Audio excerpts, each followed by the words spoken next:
오늘 지난주에 이어서 우리는 하늘 가족이라고 하는 주제를 가지고 에베소서 2장 19절부터 22절 두 번째 시간 말씀을 듣도록 하겠습니다. 19절부터 22절까지 여러분들 교환에도 나와 있죠. 첫 번째 페이지에 있는 교환을 참조하셔서 함께 읽도록 하겠습니다. 19절부터 읽습니다. 그러므로 이제부터 너희는 외인도 아니요 나그네도 아니요 오직 성도들과 동일한 시민이요 하나님의 권속이라. 너희는 사도들과 선지자들의 터 위에 세우심을 입은 자라. 그리스도 예수께서 친히 모퉁이 돌이 되셨느니라. 그의 안에서 건물마다 서로 연결하여 주 안에서 성전이 되어가고 너희도 성령 안에서 하나님이 거하실 처소가 되기 위하여 그리스도 예수 안에서 함께 지어져 가느니라. 아멘. 이 땅에 하나님께서 세우신 두 기관이 있다고 저희는 입버릇처럼 얘기합니다. 하나는 가정이고 하나는 교회라고 이야기하죠. 하나님께서 이 교회라고 하는 기관을 친히 세우셨다고 하는데 이 교회가 도대체 이 땅에 어떤 목적으로 세워진 하나님의 기관인가? 이 답변을 주는 소중한 책이 에베소서라고 말씀을 드렸고 결국 에베소서를 읽다 보면 교회라고 하는 공동체를 알게 되고 교회의 이름의 가치를 깨닫게 되고 우리가 교회라고 하는 사실을 확인함으로 우리에게 부여된 시대적 소명, 하나님께서 주신 소임을 넘어 교회라고 하는 그 공동체의 영광이 우리 한 사람 한 사람을 통해서 서로에게 선물되어지고 누려지고 하나님께 영광이 돌려지는 그 가치와 내용을 확인할 수 있다고 말씀을 드렸습니다. 이제 그 본론적인 이야기가 에베소서 2장 오늘 우리가 본문으로 읽은 19절부터 본격적으로 시작이 되죠. 바울은 하나님께서 이 땅에 세우신 하나님의 기관인 교회를 가르치기 위하여 첫 번째로 어떤 시도를 하고 있는지 여러분들이 주목하셔서 발견하셔야 돼요. 교회를 가르쳐요. 교회란 이런 곳이다. 교회가 가지고 있는 가치는 이렇다. 하나님께서는 교회에 이런 기대를 걸고 계시다. 우리는 교회됨을 이와 같은 내용을 통하여 확인하고 하나님의 몸된 교회로서 살아가야 된다. 이 전체적인 가르침을 하기 위해서 바울이 하고 있는 첫 번째 시도가 뭐냐는 거예요. 교회를 가르치기 위한 바울이 시도하는 첫 번째 가르침. 그것은 무엇이냐면 교회를 이룬 자들의 신분을 먼저 확인하게 합니다. 우리를 가르쳐서 그리고 하나님께서 이 땅에 세우신 교회라고 하는 기관으로 우리를 이끌어가고 인도해내는데 교회가 무엇인지를 가르치기 위하여 그 교회를 이루는 구성원들의 신분을 설명한다는 것이 굉장히 중요하죠. 교회라고 하는 것은 어떤 신분을 가진 자들의 회냐, 어떤 신분을 가진 자만이 그 교회됨을 이룰 수 있느냐, 여기에서부터 교회를 가르친다는 거예요. 그러면서 이 교회됨을 가르치는 바울의 가르침이 어떻게 나타나느냐, 여러분 2장 19절 말씀인데요. 2장 19절 말씀, 이 페이지 우리 새번역 성경으로 한번 같이 읽었으면 좋겠습니다. 2장 19절 새번역 성경 이 페이지의 중간에 나와 있습니다. 같이 한번 읽어보죠. 그러므로 이제부터 여러분은 외국 사람이나 나그네가 아니요 성도들과 함께 시민이며 하나님의 가족입니다 라고 얘기해요. 여기에서부터 시작된 신분에 대하여 설명하면서 대략 세 가지를 이야기하죠. 오늘은 이 첫 번째를 살펴보고 오늘 살펴본 내용과 연결지어서 세 가지 신분을 다 확인하게 될 것인데 첫 번째는 어떤 것입니까? 2장 19절을 통해서 확인하는 것처럼 시민이다라고 하는 표현입니다. 하나님 나라의 시민이다. 그리고 개역개정 성경에는 권속이라고 하는 표현을 썼는데 1번에 각주에다가 이 권속이라고 하는 말을 어떻게 번역해야 한다고 제가 달아드렸나요? 자기 집에 딸린 식구 또는 아내의 낮춤말 이렇게 했잖아요. 이 권속이라고 하는 말을 잘 사용하지 않는데 우리나라 말로 권속이라고 하는 말이 언제쯤 사용되었는지 잘 모르겠어요. 그런데 아직 개역 개정 성경은 권속이라고 번역을 하고 있습니다. 그런데 이 권속이라고 하는 말은 편하고 친근하게 부르는 식솔들을 가르치는 말이에요. 그러니까 권속 그러면 누구를 이야기하는 거냐면 편하게 대하는 아내, 남편, 자녀들, 가족들 이렇게 일컫는 말이라고 생각하면 되실 텐데 지금 교회를 이루고 있는 사람들의 신분을 가르쳐서 뭐라고도 이야기하는 거예요? 권속이라고 얘기하고 있단 말입니다. 그리고 나서 세 번째로 뭘 얘기하냐면 성전이라고 하는 개념으로 성전이라고 하는 지위로 하나님께서 세우신 교회라고 하는 기관을 가르칩니다. 재밌죠? 왜 재미있냐면 하나님 나라 시민 이것은 신분으로 이해할 수 있을 것 같아요. 그런데 어떤 것을 신분으로 이해하기 조금 어려워요. 권속이라고 하는 개념이잖아요. 서로를 일컬어서 권속이라고 부르는 자들이 이룬 공동체가 교회다. 그런데 이것을 신분의 입장에서 왜 가르치고 있을까를 생각해 보아야 되는 것이 우리에게는 숙제로 남아있고, 세 번째는 우리의 신분을 이야기할 때 또 어떤 개념으로 적용하냐면 우리를 주님의 성전이라고 얘기를 합니다. 성전은 교회와 같은 기관으로 인식할 수 있는 개념이잖아요. 이스라엘 민족에게 성전이 가지고 있는 의미가 무엇인지 우리가 이제 역대기 말씀을 읽으면서 확인해 볼 수도 있겠지만, 성전이라고 하는 것은 사람의 신분으로 설명하기 굉장히 난해한 요소가 있습니다. 그런데 바울은 교회를 가르치기 위해서 교회를 이룬 사람들을 하나님의 성전이라는 신분을 가진 사람으로 설명한단 말이에요. 그러니까 이 세 가지를 모두 뭐라고 인식하면서 교회를 바라보자? 신분이라고 인식하면서, 우리에게 주신 신분이라고 인식하면서, 혹은 지위라고 인식하면서 이 신분과 지위를 통해서 확인하는 교회됨이 있어야 한다는 겁니다. 여기까지 잘 기억해 놓으시고 다음에 함께 만나서 이 에베소서 19절, 20절, 21절을 읽을 때 교회를 가르치기 위해서 하나님께서는 그 교회를 구성하고 있는 사람들의 무엇을 먼저 가르치시더라? 신분을 먼저 가르치더라. 그 신분 중에서 오늘은 첫 번째 무엇을 생각해 볼 거냐면 시민이라고 하는 개념이에요. 시민이 되었다. 그럼 우리는 지금 시민이 되었다를 신분으로 인식하지 않죠. 신분 그러면 어떤 것들을 신분이라고 얘기합니까? 지위나 직급 같은 거예요. 그렇죠? 지위나 직급을 통해서 주어지는 혹은 사람들이 받아들이는 권위를 신분이라고 하잖아요. 뭐 옛날로 따진다면 신분 중에는 종도 있고 상놈도 있고 뭐 귀족도 있고 평민도 있고 이런 것들을 신분이라고 생각하잖아요. 백성, 시민, 국민 이런 것을 신분이라고 인식하시는 분들이 있나요? 없지만 이 개념은 사람에게 주어진 아주 중요한 신분의 개념을 갖습니다. 왜 그러냐면 바울이 에베소서를 기록할 당시만 하더라도 지금 우리에게 주어진 교회됨을 이루기 위하여 확인할 수 있는 이것, 시민이라고 하는 것은 이 당시 사람들에게는 신분의 개념이었어요. 시민이라고 하는 개념이. 이 시민이라고 하는 개념을 크게 넷으로 나누어서 이해할 수가 있습니다. 첫 번째는 가장 고등한 시민인 로마 시민이 있겠죠. 우리 빌립보서를 함께 읽으면서도 공부했었고 주일날 정찬호 목사님을 통해서 설명을 들었을 거예요. 두 번째는 로마 시민권에 가까운 혹은 부합되는 유사 시민권이 있었습니다.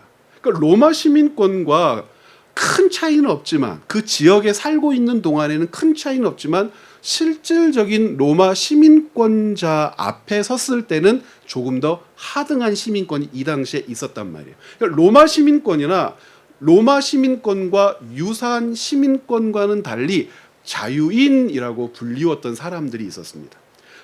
네 번째는 로마 시민권, 유사 시민권, 자유인이 있었다면 이 모든 것에 범접할 수 없는 하등한 시민이 있었는데 하등한 사람이 있었는데 어떤 종류의 사람이었겠습니까? 노예나 종들이었을 거랍니다. 이었을 거란 말입니다. 이 당시에 사람을 크게 네 등분으로 네 구분으로 지을 수가 있었단 말이죠. 자, 그러면 여기서 핵심이 되는 것은 어떤 것일까? 시민이라고 불리우는 사람들이 갖는 유익이 도대체 무엇이었을까요? 여러분 기억하실지 모르겠지만 에베소서 2장 14절부터 18절을 읽을 때 반복해서 확인했던 단어가 뭐였죠? 예수 그리스도께서 우리에게 주신 샬롬이라고 하는 것이었어요. 계속 반복해서 읽었죠. 샬롬, 평화, 샬롬, 평화. 예수 그리스도께서 우리에게 어떤 평화를 주셨는지, 예수 그리스도로 말미암아 천지의 창조주이신 하나님과 우리가 어떻게 화해하게 되었는지, 더 이상 우리가 왜 하나님의 근심거리나 하나님의 저주의 대상이나 심판의 대상이 아니요, 하늘 가족으로, 하나님의 사랑하는 자로, 상속자로, 하늘나라 그 기업을 분깃으로 받는 존재가 되었는지를 확인할 수 있었고, 그 결론의 지점에서 우리는 무엇을 고백했냐면 예수 사건으로 말미암아 우리가 갖게 된 샬롬이라고 하는 것의 정체를 우리가 분명하게 깨달을 수 있었단 말이죠. 단순하게 평화를 누린다 정도가 아니라 우리가 무엇으로부터 건져진 존재라는 겁니까? 죽음, 사망의 권세, 영원한 심판으로부터 건져졌다. 평화를 이야기할 때 평화의 반대말이 여러 가지가 있겠지만 공포라는 것도 있을 거예요. 두려움이라는 것도 있을 거예요. 염려와 근심이라는 것도 있을 거예요. 공포나 두려움이나 염려나 근심, 이것에 속해 있고 사로잡혀 있는 인생들이 예수 사건으로 말미암아 예수 그리스도께서 영원하고 유일한 중보자가 되셨다는 사실을 믿게 되는 것으로 말미암아 모든 염려와 근심, 공포와 두려움으로부터 건져져서 영원한 생명, 빛, 위로, 긍휼, 자비, 사랑으로 옮겨졌다라고 하는 사실이 예수 사건을 통하여 그 백성이 누리는 평화의 본질이라고 했단 말입니다. 그런데 이것은 그리스도인들 안에서 고백하는 가치였다면 이 평화라고 하는 개념을 가장 능력 있고 힘 있게 이해하고 전달받았던 사람들은 누구였을까요? 첫 번째, 로마 시민이었겠죠. 그리고 그에 준하는 시민권자였겠죠. 그리고 자유인이었겠죠. 이 셋의 공통점이 뭐냐면 이 당시에 로마가 정벌 전쟁을 통해서 전파되는 것이 무엇인지를 살펴보면 금방 이해할 수가 있어요. 로마는 정복 전쟁을 이루어 가면서 점령지에 평화를 선물한다고 스스로들이 믿고 있었고, 로마로 말미암는 평화가 그들에게 있어서 가장 큰 축복이라고 전달했어요. 이것을 뭐라고 부르냐면 팍스 로마나라고 부르요. 로마로 말미암는 평화라고 하는 개념이죠. 바울이 빌립보서건 에베소서건 로마로 말미암는 평화가 사람을 참 자유인으로, 사람으로 하여금 염려와 근심과 고통과 심판으로부터 자유하게 하는 것이 아니요, 오직 누구로부터 오는 평화만이 참 생명애로 사람을 인도하고 옮겨놓는다고 설파합니까? 예수 그리스도로 말미암아. 지금 바울이 이야기하고 있는 에베소 교회의 공동체, 혹은 그 인근에 있는 소아시아의 여러 나라들, 민족들, 그리고 마케도니아에 있는 나라들, 모든 나라들에게 있어서 사람은 평화를 누리는 정도가 달라요. 어디에 가까우면 가까울수록 깊고 넓고 풍요로운 평화를 누립니까? 로마에 가까우면 가까울수록. 로마로부터 멀어지면 멀어질수록 그 평화의 정도나 크기나 위로는 극화되는 거란 말입니다. 그래서 가장 1등인 시민이 로마 시민이고, 로마 시민권을 얻지 못했다 하더라도 준 로마 시민으로서 대우를 받는다면 그 가치는 너무나 소중해서 이 로마로부터 말미암는 평화가 자신들을 지키고 보호해 줄 거라고 믿었단 말입니다. 그 로마에 준하는 시민권이 가장 빛났던 도시는 빌립보 혹은 데살로니가 그런 도시였겠지만, 그들에 비해서도 더 큰 평화를 풍요롭게 누리는 자들이 있었으니 그들이 누굽니까? 로마인으로 태어나고 혹은 로마인으로 인준되었던 1등 시민 로마인들이란 말입니다. 그런데 바울은 지금 뭐라고 이야기하고 있어요? 2장 19절에 보니까 세 번역으로 다시 한번 읽어볼게요. 그러므로 이제부터 여러분은 외국 사람이나 나그네가 아니요 성도들과 함께 시민이며 하나님의 가족입니다. 표면상으로만 본다면 성도들과 함께 시민이며 라고 했으니까 이방인들이 예수 사건으로 말미암아 취하게 된 영광과 그 지위가 얼마나 크고 대단하며 영광스러운 것인가를 이야기하는 것 같지만, 우리가 지난주에 살펴본 것처럼 무엇의 반대말이 이방인이 아니었어요? 유대인의 반대말이 이방인이라고 하면 안 됐죠. 이것은 유대인들의 입장에서 그렇단 말이에요. 그렇지 않겠습니까? 유대인의 반대말이 이방인이라고 하는 것은 유대인들이 가지고 있었던 수천 년의 고립된 생각, 신학적 전통, 그들이 가지고 있었던 신념이 낳은 결과였지요. 그런데 놀랍게도 우리에게는 어떤 생각이 있냐면, 유대인이라고 하는 존재의 반대말이 당연히 이방인이라고 하는 생각을 가지고 있단 말입니다. 그런데 바울이 에베소서를 통하여 가르치는 이방인의 개념은 누구의 반대말이 아닙니까? 유대인의 반대말이 아니요. 무엇의 반대말입니까? 성도의 반대말을 이방인의 개념으로 가르치는 것을 에베소서 2장의 목적 중에 하나로 뚜렷하게 기록해 놓고 있어요. 그러면 누구도 이방인의 범주 안에 들어가는 거죠. 혈통적으로 아브라함의 자손인 유대인도요. 누구의 반대말로서 이방인입니까? 성도의 반대말로서 이방인입니다. 그럼 누구를 가르쳐서 성도라고 얘기하죠?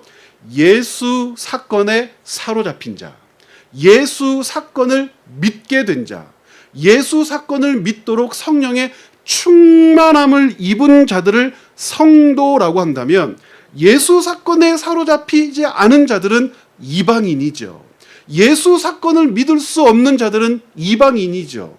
예수 사건이 가져다 주는 그 영광과 기쁨과 위로와 자비와 긍휼을 기대하지 않는 자들은 바울의 관점에서, 에베소서가 가르치는 교회의 관점에서 누구라고 불러 마땅합니까?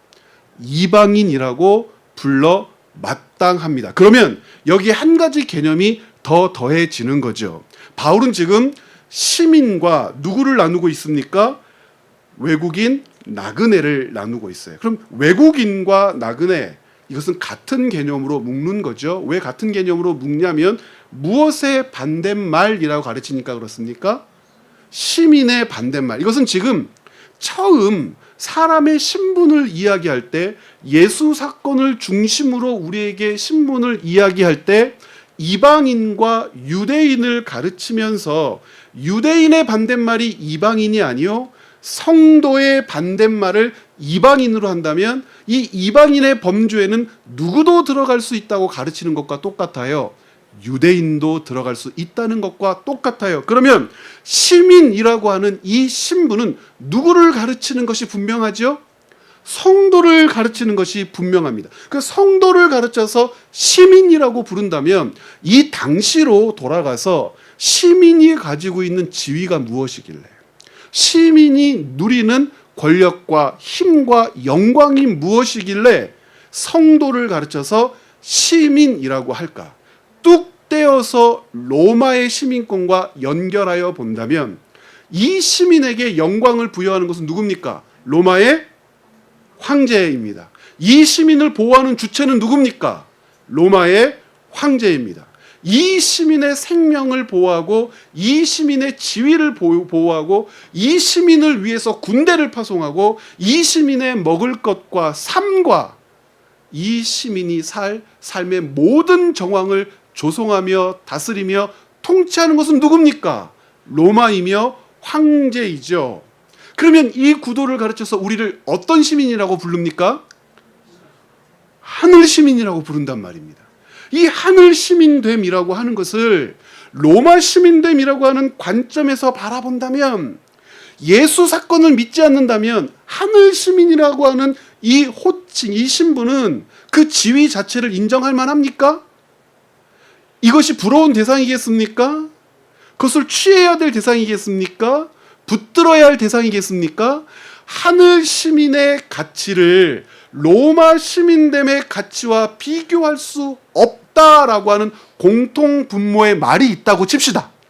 그러면 로마인들의 입장에서 로마 시민권을 제1시민권이라고 인정하는 사람들의 입장에서, 예수 사건을 모르는 사람들의 입장에서 이 시민권이라고 하는 것이 가장 중요한 가치가 됩니다 라고 하는 이 말 안에는 어떤 시민권은 그 지위와 영광을 누릴 수 없다는 뜻이 되죠.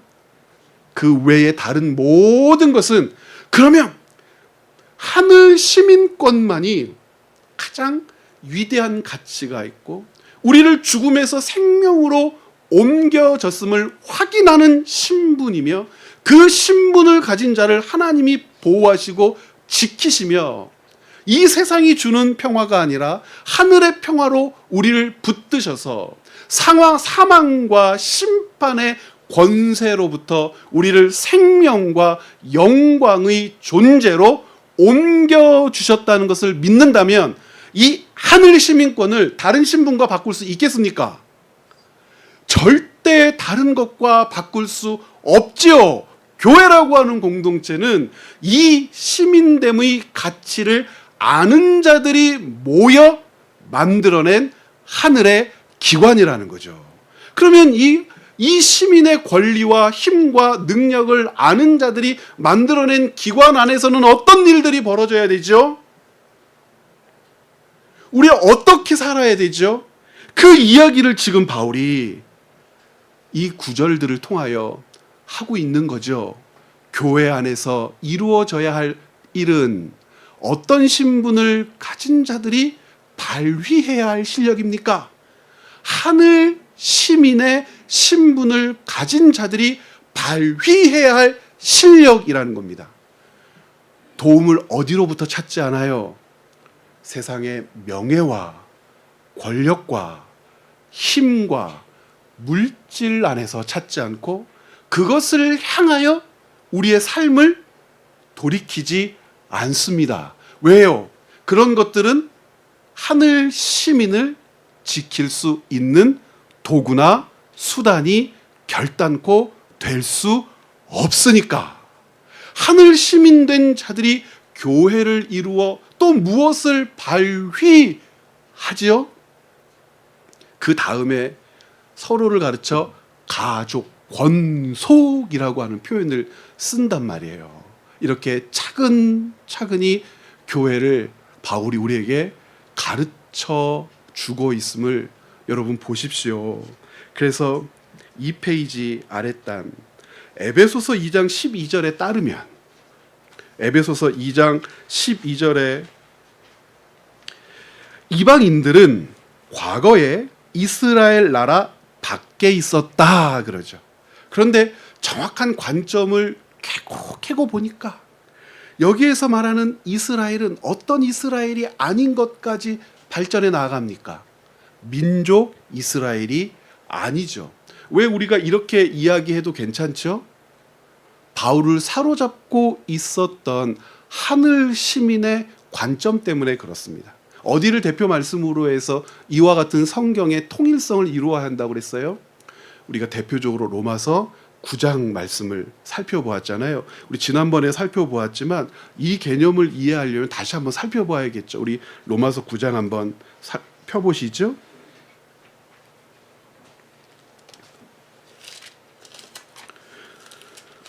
로마서 9장 1절 제가 읽겠습니다.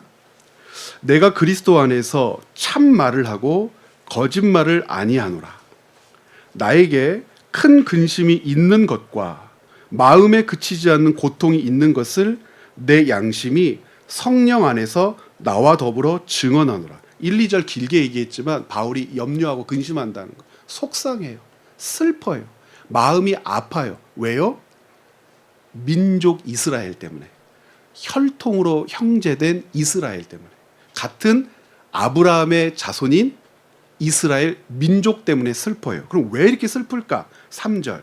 나의 형제 곧 골육의 친척을 위하여 내 자신이 저주를 받아 그리스도에게서 끊어질지라도 원하는 바로라. 이게 무슨 말이에요? 차라리 내가 하나님께로부터 탈락하고 하나님의 심판이 되더라도 내 민족, 혈통 이스라엘, 아브라함의 자손이 하나님의 백성으로 굳게 섰으면 좋겠다. 이 일을 위해서 내 생명이라도 내어놓을 수 있다고 얘기해요. 바울이 얼마나 자기 민족을 사랑했는지 알겠죠. 그런데 4절부터 바울의 놀라운 통찰력이 발휘됩니다. 어떤 통찰력이냐? 그들은 이스라엘 사람이다. 여기서 4절에서 그들은 이스라엘 때 여기서 이스라엘은 앞에다 가로치고 써놓으세요. 민족 이스라엘, 혈통 이스라엘, 아브라함의 자손 이스라엘 사람이다. 그들에게서는 양자됨과 영광과 언약들과 율법을 세운 것과 예배와 약속들이 있었고, 지금 뭘 얘기합니까? 율법, 하나님의 언약, 아브라함의 혈통 이후로 그들에게 부여됐던 은혜의 역사 전체를 이야기하는 거죠. 이스라엘 민족에게는 그와 같은 큰 은혜가 있었다. 어떤 일도 있어요. 5절에 조상들도 그들의 것이요. 여기서 조상은 3명입니다. 아브라함, 이삭, 야곱을 가르칩니다. 조상들도 그들의 것이요. 육신으로 하면 예수님은 어느 지파에서 나셨어요? 유다 지파에서 나셨습니다. 예수님의 어머니가 누구죠? 마리아입니다. 법통적으로 아버지는 누구죠? 요셉이란 말입니다. 그는 만물 위에 계셔서 세세의 찬양을 받으실 하나님이시니라. 그 하나님이신 예수님이 누구에게서 나셨어요? 혈통적으로 유다 지파에서 나셨어요. 이만큼 이스라엘 민족은 엄청난 은혜를 받았다는 거예요. 그런데 6절부터 보세요. 그러나 기조가 바뀌죠. 앞에는 어떤 내용이 기록되어 있어요? 이스라엘 민족은 너무나 귀하다. 하나님의 은혜를 다른 나라 민족보다 훨씬 많이 누렸다. 얼마나 놀라운 은혜를 누렸는지 아느냐 하면서 5절까지 설명했어요. 그런데 그런 은혜를 누렸는데 6절 하나님의 말씀이 폐하여진 것 같지 않도다. 이게 무슨 말이에요? 지나온 역사를 봤더니 그런 은혜를 누리고 언약을 붙들고 있었던 이스라엘 민족이 하나님의 언약을 망각하고 외면하고 깨트리면서 하나님의 언약이 마치 무효화된 것처럼 보여요. 어떤 일이 벌어진 겁니까? 언약을 알고 조상들을 알고 아브라함의 혈통으로부터 민족을 이룬 그들이 하나님의 아들 예수를 못 박았어요. 그것을 보면서 엄청난 신앙적 괴리가 발생한 겁니다. 이해가 되지 않았던 거예요. 그럼 율법은 뭐고 언약은 뭐고 조상들은 뭐고 다윗은 누구이며 이스라엘 민족과 함께 하셨던 그 오랜 역사는 어떤 의미가 있지? 바울에게 엄청난 혼란이 왔던 시기가 있었던 것이 분명해요. 그런데 그 모든 것들이 바울 안에서 정리가 됐대요. 어떻게 정리가 됐냐면 6절 이스라엘에게서 난 그들이 다 이스라엘이 아니라는 거예요. 앞에 있는 이스라엘은 뭐죠? 혈통입니다. 혈통으로부터 난 그들이 모두 하나님의 이스라엘로 불리지 않았다. 무슨 말입니까? 그들의 족보와 역사를 보니까 우리가 역대상 1장부터 9장을 살필 때 자세하게 이야기할 겁니다. 아브라함의 자손 중에 누가 없어요. 다 아브라함의 자손인데 하나는 언약 백성이고 하나는 외인이 되죠. 누구와 누굽니까? 이스마엘은 외인이요, 이삭은 언약 백성. 혈통으로 하면 이스마엘도 하나님의 언약 백성인데 또 어떤 일도 벌어지죠? 이삭에게서 난 자들도 하나는 외인이요, 하나는 언약 백성이에요. 누구와 누구죠? 유다와 에서와 야곱이죠. 유다라고 해서 제가 헷갈리셨잖아요. 에서와 야곱이죠. 에서는 외인이요, 야곱은 언약 백성. 혈통에서 나서 이스라엘 민족의 혈통적 계보를 이어야 하나님의 백성 이스라엘이라고 우리가 불렀는데, 처음부터 그와 같은 법칙이 적용되지가 않은 거예요. 그러면서 뭐라고 그래요? 7절. 아브라함의 씨가 다 그의 자녀가 아니라 오직 이삭으로부터 난 자라야 내 씨라 불리리라 하셨으니 라고 하면서 제가 방금 드렸던 말씀을 하는 거죠. 그러면서 12절에 이런 얘기를 해요. 리브가에게서 이르되, 왜 리브가가 소개됐죠? 이삭과 이스마엘은 엄마가 다르잖아. 하나님께서 누구를 통하여 언약 백성을 내겠다고 하셨어요? 아브라함과 사라라고 했잖아. 그랬더니 그 다음에 바로 질문하는 거예요. 엄마가 같아도 아닌데? 그 대표가 누굽니까? 리브가라는 거예요. 리브가는 그에게서 쌍둥이가 태어났잖아. 에서와 야곱은 한 엄마에게서 태어났잖아. 그런데 왜 하나는 외인이고 하나는 언약 백성이냐? 그래서 깨닫게 된 게 뭡니까? 결국 11절 말씀이에요. 제가 읽어보겠습니다. 그 자식들이 아직 나지도 아니하고 무슨 선이나 악을 행하지 아니한 때에 택하심을 따라 되는 하나님의 뜻이 행위로 말미암지 않고 오직 부르시는 이로 말미암아 서게 하려 하사. 말이 어렵지만 하나님의 백성, 하나님의 자녀가 되는 기준은 둘이야. 이스라엘 백성에게 둘은 무엇과 무엇입니까? 혈통과 율법이라고 둘을 주장하죠. 성경에 보니까 하나님의 언약 백성이 되는 기준은 혈통과 율법이 아니야.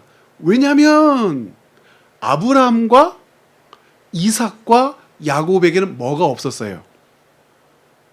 율법이 없었고 이스마엘과 에서는 혈통으로부터 났지만 외인이 된 것을 보아. 하나님의 백성이 되는 기준은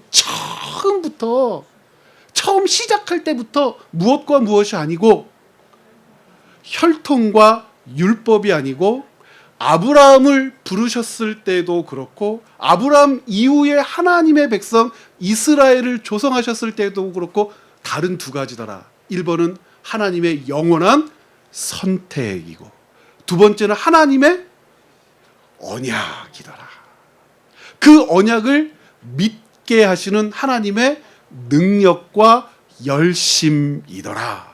그것으로만 하나님의 백성이 되는 질서와 약속을 처음부터 펼쳐내셨다면 비로소 내가 깨닫는다. 이스라엘이 다 이스라엘이 아니요. 여기서 말하는 이스라엘은 혈통으로 난 이스라엘인데, 이스라엘이 아니라고 하는 것은 하나님의 백성으로서 이스라엘, 나라 민족으로서 이스라엘은 이스라엘이라 할 수 있지만 하나님의 백성으로서 이스라엘은 혈통과 율법으로 정해지는 것이 아니라 하나님의 선택과 영원한 약속과 그 약속을 믿게 해주시는 하나님의 열심과 사랑과 자비와 긍휼로만 무엇이 되더라? 이스라엘이 되더라. 그러면 이 이스라엘이라고 하는 개념을 에베소서로 옮겨 가지고 오면, 에베소서에서 말하는 이스라엘은 혈통, 민족, 그리고 율법으로 이루어진 존재들이 아니요, 동일한 두 가지 기준으로만 하나님의 백성이 될 수 있더라. 이스라엘이란 나라를 가르치는 것이 아니요, 어떤 추상적 역동적 의미를 갖습니까? 하나님의 백성, 하나님의 자녀, 하나님의 상속자, 하나님의 은혜와 긍휼로 조성된 하나님의 나라를 가르치는 것인데, 그 하나님의 나라를 이룰 수 있고 그 나라 안으로 들어갈 수 있는 자는 선택과 영원한 하나님의 언약이라고 했으므로 선택과 영원한 하나님의 언약의 총체시며 완결이시며 그 언약의 완전한 성취로우신 누구로만 이스라엘이 될 수 있다는 겁니까? 예수로만. 그러므로 바울이 이야기하고 있는 다시요, 2페이지로 가서 2장 12절에 따르면 이방인들은 과거에 이스라엘 나라 밖에 있었죠. 시민권을 지니지 못한 외인으로 규정되었죠. 그러나 바울은 2장 19절 상반절에 이제 너희는 성도들과 동일한 시민이라, 앞에 있는 성도들도 뒤에 따라오는 시민도 모두 무엇으로 하나님의 나라, 하나님의 백성, 하나님의 자녀가 된 자들입니까? 영원한 선택과 하나님의 언약과 선택과 언약으로 하나님의 백성 되도록 붙들어내시고 인쳐주시고 지켜내신 성령님에 의하여. 그러므로 성령께서 우리에게 인쳐주심으로 말미암아, 보증이라고 하는 표현을 1장에서 사용했잖아요. 성령의 보증되심으로 말미암아 우리가 더 이상 외인이 아니요 우리는 누구다?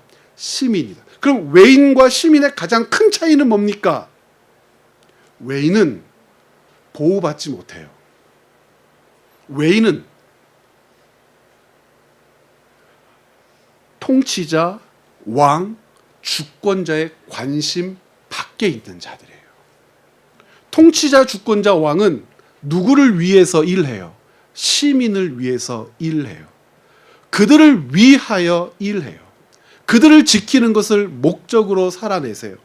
그들이 있음으로 통치자, 즉 시민이 있음으로 통치자는 기뻐하시고, 그들이 있음으로 통치자는 영광을 받으시며, 시민이 있음으로 통치자는 시민들로부터 위로를 받으세요. 그 영원한 위로와 긍휼과 자비의 역사를 통치자와 시민으로 불러 하나 되도록 누가 일하셨다는 겁니까? 예수 그리스도께서 일하셨다는 겁니다.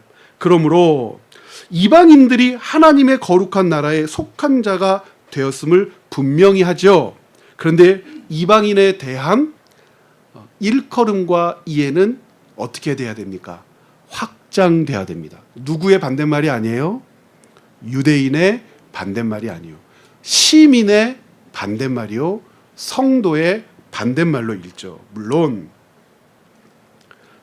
예수 사건은 이방인에 대한 과거의 배제와 소외를 극복하게 했음 물론 이방인도 하나님의 통치 아래 있는 새로운 공동체, 하나님의 백성이 된 것임을 이야기하죠. 바울은 이 시민권의 개념을 단순히 뭐라고 가르치지 않습니까?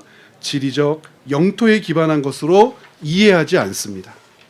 하나님의 나라는, 그 나라의 시민 되었다는 것은 물리적 공간이기 전에 하나님께서 자기 백성을 통치하시며 그들에게 특권과 책임을 부여하시는 신적 공동체를 가르칩니다. 우리 주일 1시 반에 모여서 하나님 나라를 통해서 이 사실을 확인하고 또 확인해 가고 있죠.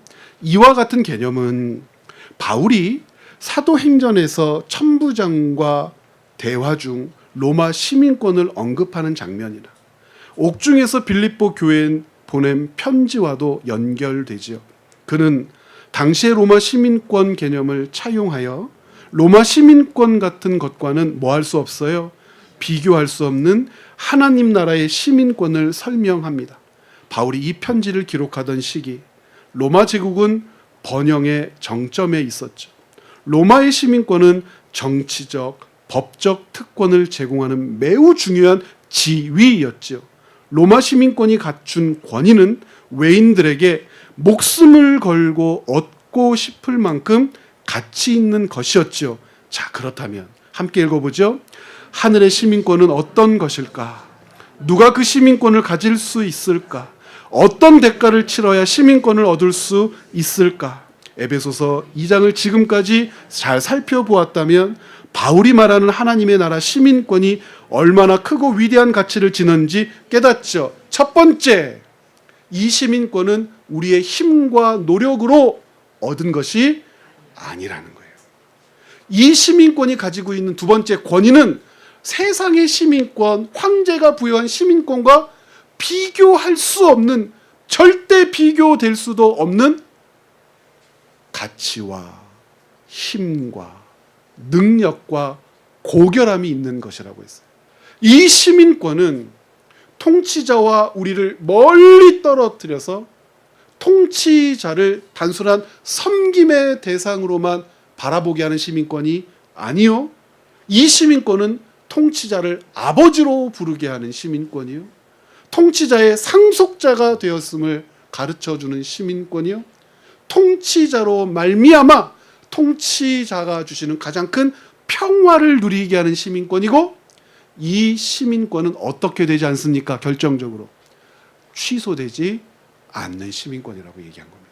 이와 같은 시민권을 가진 자들이 이룬 거룩한 공동체가 교회이니, 이 교회가 가지고 있는 힘은 어떻겠습니까? 이 교회가 발휘할 수 있는 능력은 어떻게 나타나겠습니까? 이 교회를 통하여 누리는 평화는 얼마나 깊고 넓고 아름답겠습니까?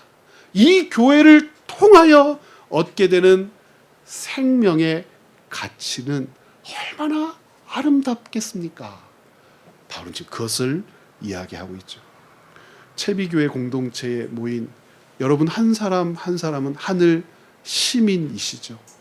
이 시민권을 가지고 교회를 이루게 하신 우리 주 하나님의 뜻을 바라보는 것, 그 뜻대로 살아내는 것, 그것은 시민의 당연한 책무가 아니겠냐는 겁니다. 우리 다음 주에는 두 번째, 권속이 되었다는 것이 교회를 이룬 사람들의 어떤 신분을 가리키는 것인가 살펴보는 시간 갖도록 하겠습니다. 여러분들 오늘 늦은 저녁에 함께 모여주셔서 감사하고요. 우리가 누리는 이 시민권 붙들고 기뻐하고 감사하는 우리 공동체 되기를 다시 한번 부탁드립니다. 함께 기도하시겠습니다.